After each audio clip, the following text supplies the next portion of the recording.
Good morning students, मैं नयन आज का ऑनलाइन क्लास लेकर रेडी हूँ। जैसा कि आपको पता है कि हमारा जो क्लासेस चल रहा है वो एसी फंडामेंटल में ही चल रहा है, मतलब एसी टर्म्स एंड सर्किट्स में। तो आज जो इसका पार्ट 7 है अप्रॉक्स, बस आज हमको लगता है कि लास्ट वाला पार्ट है। इसके बाद मैं जो है इससे रिलेटेड जो न्यूमेरिकल करवाऊंगी और उसके बाद जो आपका एमसीक्यू का सेशन स्टार्ट होगा। ठीक है, तो आज ये लास्ट पार्ट है आपका पार्ट 7। तो आपको आपके स्क्रीन पे दिख रहा होगा लेफ्ट साइड में, मेरे राइट साइड में और आपके लेफ्ट साइड में, कि मैंने आज 3 पॉइंट लिया। इन 3 पॉइंट को अच्छे से बताऊंगी आज। साथ ही साथ क्या है इफेक्ट ऑफ लो पावर, क्या हो सकता है पावर फैक्टर, क्या हो सकता है एडवांटेज ऑफ पावर फैक्टर, क्या हो सकता है, और साथ ही how to improve power factor. ठीक है, how to improve power factor. तो अभी जो क्लासेस चल रहा है हमारा एसी में, आपको तो पता है हर एक चीज डिपेंड कर रहा है एसी वाला जो आपको बताया था मैंने फिगर। ठीक है, उस पे तो सबसे पहले मैंने बताया था कि पावर फैक्टर होता क्या है, किससे दिखाते हैं, है ना। तो सबसे पहले पावर फैक्टर जो है दिखाते किससे है, ये पावर फैक्टर के बारे में बोल रहे हैं तो दिखाते हैं कॉस थीटा से। ठीक है, पहला चीज क्लियर हो गया, कॉस थीटा से दिखाते हैं। ठीक है, दूसरी बात पावर फैक्टर है क्या, तो मैंने आपको बताया था पावर फैक्टर क्या है, ये एक रेजिस्टेंस और इम्पीडेंस का अनुपात है। क्या बोल सकते हैं, cos theta is equal to यहाँ पे R/Z, यही तो बोल सकते हैं, यही ना बोल सकते हैं। एक अनुपात है इसलिए इसका यूनिट नहीं होगा। क्लियर है। तो जो रेजिस्टेंस और आपका इम्पीडेंस है, इसकी जगह पे आप क्या यूज कर सकते हो, इसकी जगह पे यूज कर सकते हो, इसको बोल सकते, यहाँ पे बोल सकते हो पावर फैक्टर बराबर ये होता है real power bye apparent power. ठीक है, एपरेंट पावर। ठीक है, रियल पावर बोलो, एपरेंट पावर रियल पावर और एपरेंट पावर का अनुपात है, या फिर बोल सकते हैं एक्टिव पावर और रिएक्टिव पावर का अनुपात है, या फिर बोल सकते हैं रेजिस्टेंस और इम्पीडेंस का जो है क्या है, रेजिस्टेंस और इम्पीडेंस का जो है आपका ये अनुपात है। ठीक है, अब पावर फैक्टर जो है ये हर एक जो है लोड पर डिपेंड करता है। जैसा लोड होगा उसके अनुसार पावर फैक्टर आपका डिपेंड करेगा। मैंने कल भी बताया था और आज आपको थोड़ा सा इसके बारे में इंट्रोडक्शन दे रही हूँ, उसके बाद मैं बताऊंगी आपको effect of low power factor. ठीक है, तो पावर फैक्टर मैंने बोला किस पे डिपेंड करता है, 3 चीज पर, 3 जो आपका तीनों तरह का जो लोड है उस पर डिपेंड करता है। कल मैंने बताया था सबसे पहला आपका है, सबसे पहला रजिस्टिव, क्या है, सबसे पहला रजिस्टिव, दूसरा है कैपेसिटिव, ठीक है, दूसरा है कैपेसिटिव, ठीक है, और तीसरा नंबर है मेरा इंडक्टिव। क्या है, इंडक्टिव।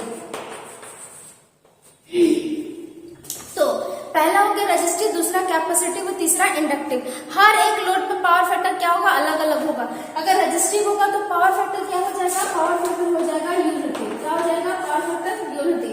दूसरा कैपेसिटेंस होगा तो लीड करेगा। ठीक है, लीड होगा, पावर फैक्टर लीड करेगा। और अगर इंडक्टिव होगा तो लैग करेगा। ठीक है, लैग करेगा। क्लियर है यहाँ तक। अच्छा, अब आता है बात effect of low power factor. ठीक है, कि अगर पावर फैक्टर मान लीजिए लो है तो क्या क्या हो सकता है। तो सबसे पहले तो इसका एफिशिएंसी क्या होगा, एफिशिएंसी खराब होगा, मतलब एफिशिएंसी सही से नहीं देगा। अब बात आता है एफिशिएंसी का, तो दिखाते हैं हम लोग एफिशिएंसी को इस तरह के एन करके, इसको थोड़ा लंबा खींचना होता है। इसका मतलब इसको बोलते हैं हम लोग एफिशिएंसी। क्लियर है, इसका मतलब होता है output by input, output by input. ठीक है, एफिशिएंसी में। ठीक, तो ये एफिशिएंसी मैंने बोला कि क्या होता है, एफिशिएंसी क्या होती है, घट जाती है ना, एफिशिएंसी घट जाती है। लो पावर फैक्टर रहेगा, लो पावर फैक्टर तो एफिशिएंसी घटेगी। कहने का मतलब क्या है, अगर सपोज आप क्या करते हो, कोई मशीन खरीदते हो, ठीक है, कोई मशीन खरीदते हो, कोई इन्वेस्ट करते हो कोई चीज मशीन में पैसा, तो आप अगर वो बोलता है कि 2 साल जो है आपका चलना चाहिए मशीन, तो आप क्या सोचते हो कि 2 साल तो वो तो उसका दिया हुआ है, लेकिन और ज्यादा चलेगा तो मुझे आगे के लिए सोचना नहीं होगा। हम लोग यही सोचते हैं ना, अगर कोई मशीन बोल के भी रहते कि 2 साल तक चलेगा, तो हम लोग क्या करते हैं, हम लोग सोचते हैं कि अच्छा से बचा के चलाएंगे तो 2 साल तो वो खुद ही दिया है, और अच्छा से चलेगा बढ़िया से तो वो क्या होगा और उसका लाइफ बढ़ जाएगा, है ना। तो ये क्या है, ये एक तरह का एफिशिएंसी बताता है, मतलब जितना सोचो आप, जितना दिया है उससे ज्यादा चल जाए। ठीक है, उससे ज्यादा मिल जाए, तो ये क्या है, एफिशिएंसी है। क्या है, एफिशिएंसी, मतलब हमको उतना आउटपुट मिल रहा है। तो सबसे पहले तो एफिशिएंसी इसकी घट जाएगी। ठीक है, दूसरा क्या होगा, दूसरा आपका जो कारण है वो क्या होगा, लाइन करंट बढ़ जाएगा। I स्क्वायर इसको बोलते हैं। ठीक है, I स्क्वायर R, ये क्या होगा, ये जो है आपका करंट बढ़ जाएगा। करंट बढ़ने से क्या होगा, उपकरणों का साइज जो है वो बड़ा करना पड़ेगा हमको। तो उपकरण का साइज अगर हम बड़ा करेंगे तो ऑब्वियसली हमको स्पेस क्या होगा, ज्यादा चाहिए होगा, समझ में आ रही है बात? ये हर एक पॉइंट वाइज मैं बता रही हूँ, आपको क्या करना है, कहानी की तरह अच्छे से पढ़ना है, समझना है ना, क्या करना है, समझना है, ठीक है। इसमें क्या होगा, वोल्टेज ड्रॉप बढ़ जाएगा। अगर मेरा लो पावर फैक्टर होता है, अगर सपोज लो पावर फैक्टर होता है तो मेरा वोल्टेज ड्रॉप क्या करेगा, बढ़ जाएगा। लाइन लॉस तो आपको पता है, मैंने बताया कि लाइन लॉस भी जो आपका बढ़ेगा, साथ ही साथ ट्रांसमिशन एफिशिएंसी जो मैंने बताया अभी घट जाएगी, ट्रांसमिशन एफिशिएंसी जो है वो घट जाएगी। साथ ही क्या होगा, लाइन करंट बढ़ेगा, जैसा कि मैंने बताया लाइन करंट बढ़ेगा तो क्या होगा, उसके लिए ज्यादा बड़ा जो है वो उपकरण लगाना पड़ेगा, और ज्यादा उपकरण बड़ा होगा तो उसके लिए स्पेस हमको ज्यादा चाहिए होगा। क्लियर हो रहा है अच्छे से? तो इतना सारा कारण है जो आप बोल सकते हो कि effect of low power factor, मतलब अगर लो पावर फैक्टर होता है तो उसका इतना सारा कारण मेरे पास हो सकता है कि ये सब हो जाएगा, एफिशिएंसी घट जाएगी, आपका जो आउटपुट मिलना है वो नहीं मिलेगा, उपकरण का साइज बड़ा करना पड़ेगा, रखने के लिए जगह चाहिए होगा, प्लस जो है केयर करने की अधिक आवश्यकता हो जाएगी। क्लियर है?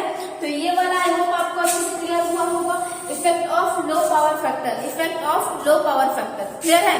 अब आते हैं हम अपना नेक्स्ट पॉइंट की तरफ, एडवांटेज ऑफ पावर फैक्टर। ठीक है, एडवांटेज मतलब लाभ, पावर फैक्टर के क्या क्या लाभ हो सकते हैं। ठीक है, तो सबसे पहला तो आपका लाइन लॉस बढ़ रहा था, उसमें लाइन लॉस क्या होगा, घट जाएगा। ठीक है, उसमें लाइन एफिशिएंसी जो है वो बढ़ जा रही, सॉरी घट जा रही थी, लेकिन इसमें क्या होगा, इसमें जो है लाइन एफिशिएंसी जो है अगर पावर फैक्टर अच्छा होगा तो वो क्या होगा, एफिशिएंसी बढ़ जाएगा, मतलब हमको आउटपुट और ज्यादा मिलने लगेगा। क्लियर है?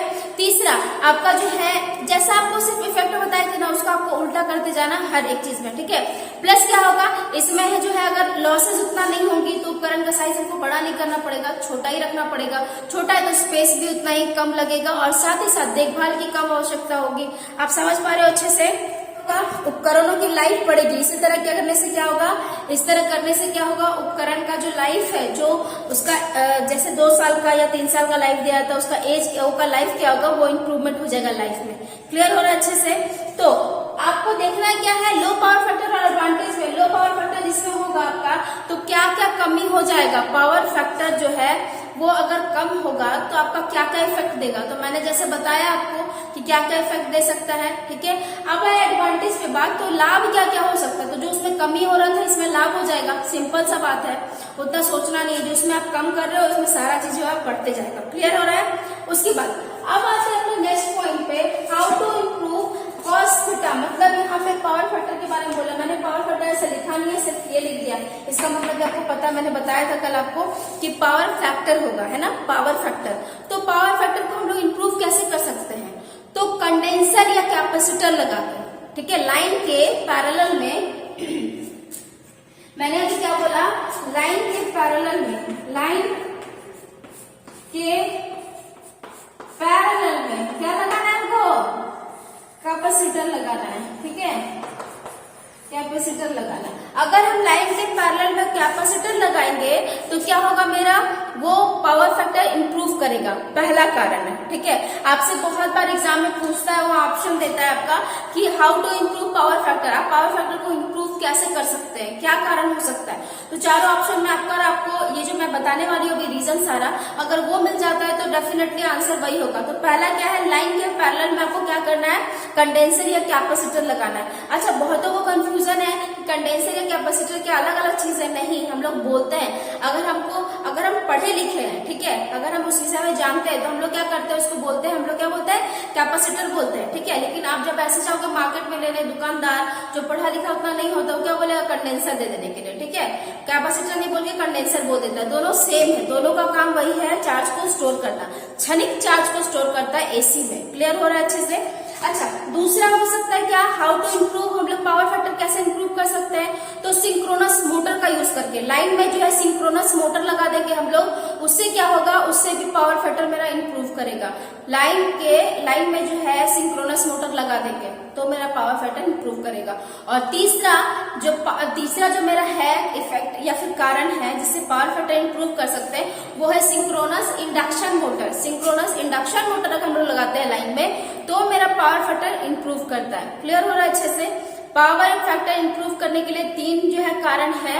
पहला तो आपको लाइन के पैरेलल में कैपेसिटर या कंडेंसर लगाना होगा, दूसरा सिंक्रोनस मोटर लगाना होगा, या तो फिर सिंक्रोनस इंडक्शन मोटर यूज करना पड़ेगा। तो आपका पावर फैक्टर क्या होगा, पावर फैक्टर अच्छे से इंप्रूव हो जाएगा।